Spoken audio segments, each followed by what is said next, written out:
ఏంటి ధరణి, ఎక్కడికి పద అంటున్నావు? పిల్లలంతా గాలిపటాలు ఎగరేస్తున్నారంట. మీరు కోప్పడతారని ఇది బాధపడుతూ కూర్చుంది. నేను మాట్లాడి ఒప్పిస్తాను పదా అంటున్నాను. దానికే బాధపడటం ఎందుకు భవిష్య? పద. ఊరవతల ఖాళీ స్థలాల్లో గాలి బాగా వస్తుంది, అక్కడ ఎగరేద్దాం. పదండి. నేను రానులే అన్నయ్య, నాకు కాస్త నలతగా ఉంది. సరే, నువ్వు రెస్ట్ తీసుకో.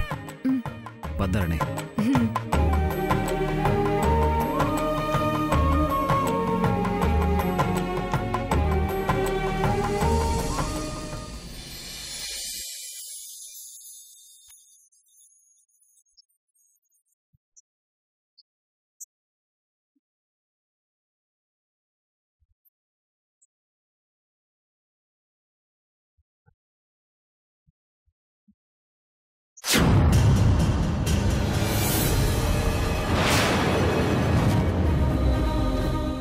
ఇంకెప్పుడు గాలిపటాలు ఎగరేకు.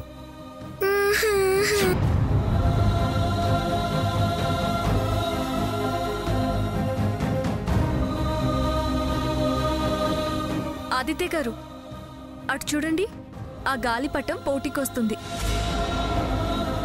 ఏంటి ఆలోచిస్తున్నారు? ఏం లేదు ధరణి, నాకు తెలుసు. భవిష్యను ఇదే గాలిపటం ఎగరేసే విషయంలో అరిచారు. అది గుర్తొచ్చింది కదూ? అవును. ఆ గాలిపటం మన మీదకొస్తుంది చూడు. దాని సంగతి చెప్తా ఉండు.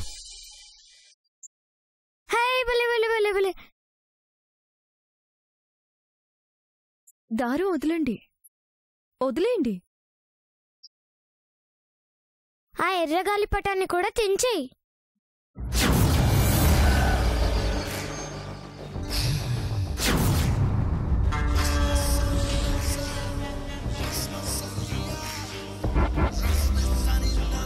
అక్కొచ్చిందని తెలిసి కూడా ఎంత ధైర్యంగా ఆనందంగా బావతో కలిసి గడుపుతుంది. వదిలేస్తే ఇది ఎప్పటికీ బావని వదిలెళ్ళదు. ఎప్పటికప్పుడు భయం కలిగించాలి, అక్కతో వార్తలు పెట్టించాలి. అప్పుడే దడుచుకొని పారిపోతుంది.